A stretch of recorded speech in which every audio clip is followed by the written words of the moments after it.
হাতে মাত্র যদি একটা দিন সময় থাকে তাহলেই মানালি সাইট সিইং কমপ্লিট করা যায়। কথাটা অবিশ্বাস্য লাগছে? তাহলে প্ল্যানটা বলি।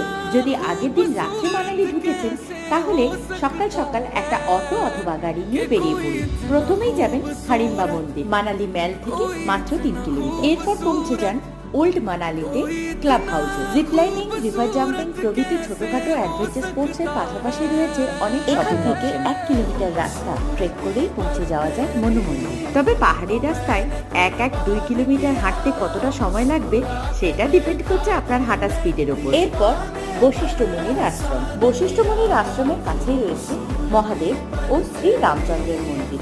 বশিষ্ঠ মুনি আশ্রম দেখেই মানালি সাইট সিইং শেষ করা। কিন্তু এনার্জি এবং টাইম দুটোই যদি এখনো একটু বাকি থাকে তাহলে ঘুরে আসতে পারে যোগিনী ফলস। যাওয়া আসা মিলে এই রাস্তায় প্রায় 5 কিলোমিটার ট্রেক করতে হয়। তারপর যা পাবেন এক কথায় অতুলনীয়।